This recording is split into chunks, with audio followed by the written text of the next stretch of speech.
ನಮಸ್ಕಾರ ಸ್ನೇಹಿತರೆ, ಇವತ್ತಿನ ಲೇಖನದಲ್ಲಿ ಉಚಿತ ಕರೆಂಟ್ ಯೋಜನೆಯ ಬಗ್ಗೆ ಮಾಹಿತಿಯನ್ನು ನಾನು ತಿಳಿಸಿಕೊಡ್ತಾ ಇದ್ದೇನೆ. ಸಾಕಷ್ಟು ಜನರು 200 ಯೂನಿಟ್ಗಿಂತಲೂ ಅಧಿಕ ಯೂನಿಟ್ ಬಳಕೆ ಮಾಡುತ್ತಿರುವುದರಿಂದ ಅವರು ಸಂಪೂರ್ಣವಾದಂಥ ಕರೆಂಟ್ ಬಿಲ್ಲನ್ನು ಪಾವತಿ ಮಾಡಬೇಕಾಗುತ್ತೆ. ಬನ್ನಿ, ಏನಿದು ಕರೆಂಟ್ ಬಿಲ್ ಮಾಹಿತಿಯನ್ನು ಕೊಡೋಣ. ಬನ್ನಿ.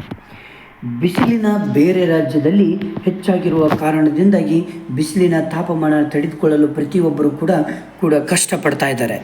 ಅದರಂತೆ ಈ ಹಿನ್ನೆಲೆಯಲ್ಲಿ AC, ಫ್ಯಾನ್, ಕೂಲರ್ ಮೊದಲಾದವುಗಳ ಬಳಕೆ ಮನೆಯಲ್ಲಿ ಹೆಚ್ಚಾಗುತ್ತಿರುವ ಕಾರಣದಿಂದಾಗಿ 200 ಯೂನಿಟ್ಗಿಂತಲೂ ಅಧಿಕ ಯೂನಿಟ್ ಬಳಕೆ ಮಾಡುತ್ತಿರುವವರು ಸಾಕಷ್ಟು ಜನ ಇರುವುದರಿಂದ ಅಂತಹ ಜನರು ಸಂಪೂರ್ಣವಾದಂತಹ ಬಿಲ್ಲನ್ನು ಪಾವತಿ ಮಾಡುವಂತೆ ರಾಜ್ಯ ಸರ್ಕಾರ ಸ್ಪಷ್ಟವಾಗಿ ತಿಳಿಸಿದೆ. ರಾಜ್ಯ ಸರ್ಕಾರ ಜಾರಿಗೆ ತಂದಿರುವಂತಹ ಗೃಹ ಜ್ಯೋತಿ ಯೋಜನೆಯ ಅಡಿಯಲ್ಲಿ ಉಚಿತ ವಿದ್ಯುತ್ತನ್ನು 200 ಯೂನಿಟ್ಗಳವರೆಗೆ ಈ ಸುಲಭವಾಗಿ ಲಕ್ಷಾಂತರ ಕುಟುಂಬಗಳು ಪಡೆದುಕೊಳ್ಳುತ್ತಿದ್ದಾರೆ. ಆದರೆ ಇವತ್ತಿನ ಒಂದು ಬೇಸಿಗೆಯ ದಿನಗಳಲ್ಲಿ ಹೆಚ್ಚಾನೆಚ್ಚು ಜನರು AC, ಕೂಲರ್, ಫ್ಯಾನ್ಗಳನ್ನು ಯೂಸ್ ಮಾಡ್ತಾ ಇದ್ದಾರೆ. ರಾಜ್ಯ ಸರ್ಕಾರವು ಜಾರಿಗೆ ತಂದಿರುವ 5 ಗ್ಯಾರಂಟಿ ಯೋಜನೆಗಳಲ್ಲಿ ಗೃಹಜ್ಯೋತಿ ಯೋಜನೆಯು ಕೂಡ ಒಂದಾಗಿದ್ದು, ಯೋಜನೆ ಅಡಿಯಲ್ಲಿ 200 ಯೂನಿಟ್ಗಳವರೆಗೆ ಮಾತ್ರ ಉಚಿತ ವಿದ್ಯುತ್ತನ್ನು ಕೊಟ್ಟಿತ್ತು ನಮ್ಮ ಸರ್ಕಾರ. ಆದರೆ 200 ಯೂನಿಟ್ ಒಳಗಡೆ ವಿದ್ಯುತ್ತನ್ನು ಖರ್ಚು ಮಾಡಿದರೆ ನಿಮಗೆ ಯಾವುದೇ ರೀತಿ ಬಿಲ್ ಪಾವತಿ ಮಾಡಬೇಕಂತ ರೂಲ್ಸ್ ಇರೋದಿಲ್ಲ, ಯಾವುದೇ ರೀತಿ ಬಿಲ್ ಕೂಡ ಬರುವುದಿಲ್ಲ ನಿಮಗೆ. ಬಟ್ 200 ಯೂನಿಟ್ಗಿಂತ ಹೆಚ್ಚು ನೀವು ಯೂಸ್ ಮಾಡಿದರೆ ನೀವು ಸಂಪೂರ್ಣವಾಗಿ ಬಿಲ್ಲನ್ನು ಕಟ್ಟಬೇಕಾಗುತ್ತೆ. ಇದು ಸರ್ಕಾರವೇ ಸ್ಪಷ್ಟವಾಗಿ ನಿರ್ಧಾರವನ್ನು ಕೊಟ್ಟಿದೆ.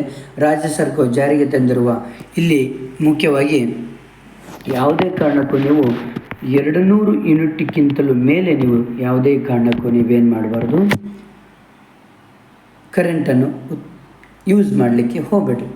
ಹಾಗಾದರೆ ಇಲ್ಲಿ 150 ಯೂನಿಟ್ ಸರಾಸರಿ ಬಳಕೆಯಾಗಿದ್ದರೆ ಪ್ರತಿ ಯೂನಿಟ್ಗೆ 7,000ಗಳಂತೆ 50 ಯೂನಿಟ್ ಜಾಸ್ತಿ ಆಗಿದ್ದರೂ ಕೂಡ ಹೆಚ್ಚುವರಿಯಾಗಿ ಪಾವತಿಸಬೇಕಾಗುತ್ತೆ. ನೋಡಿ, 150 ಯೂನಿಟ್ ಸರಾಸರಿ ಬಳಕೆಯಾಗಿದ್ದರೆ ಪ್ರತಿ ಯೂನಿಟ್ಗೆ 7,000ಗಳಂತೆ, 50 ಯೂನಿಟ್ ಜಾಸ್ತಿ ಆಗಿದ್ದರೂ ಕೂಡ ನೀವು ಹೆಚ್ಚುವರಿಯಾಗಿ ಏನು ಮಾಡಬೇಕಾಗುತ್ತೆ, ಪಾವತಿಸಬೇಕಾಗುತ್ತೆ. ನೆನಪಿಟ್ಕೊಳ್ಳಿ, ಹೆಚ್ಚುವರಿ 20%ನಷ್ಟು ವಿದ್ಯುತ್ ಬಳಕೆ ಬೇಸಿಗೆಯಿಂದಾಗಿ ಹೆಚ್ಚಾಗಿದೆ ಎಂದು ವರದಿ ತಿಳಿಸಲಾಗಿದೆ. ಇದರಿಂದಾಗಿ ಗೃಹ ಜ್ಯೋತಿ ಪ್ರಯೋಜನ ಪಡೆಯುತ್ತಿರುವವರು ಕೂಡ ಇಂದು ಉಳಿದವರು ವಿದ್ಯುತ್ ಬಿಲ್ ಪಾವತಿ ಮಾಡುವಂತೆ ಅವರು ಕೂಡ ಇಲ್ಲಿ ತಿಳಿಸಲಾಗಿದೆ.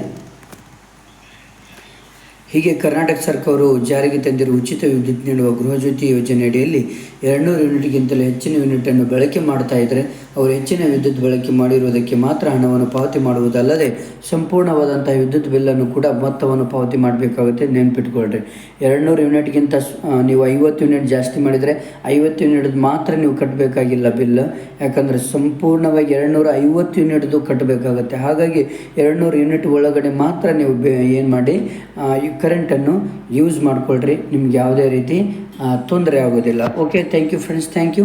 ನಿಮ್ಮ ಒಂದು ಫ್ರೆಂಡ್ಸಿಗೆ ಶೇರ್ ಮಾಡಿ, ಪಾಪ ಅವ್ರಿಗೂ ಕೂಡ ಹೆಲ್ಪ್ ಆಗಲಿ. ಹಾಗೆ ಅದಕ್ಕಿಂತ ಮುಂಚೆ ಸಬ್ಸ್ಕ್ರೈಬ್ ಮಾಡೋದನ್ನು ಮಾತ್ರ ಮಾಡಲಿಕ್ಕೆ ಹೋಗಬೇಡಿ.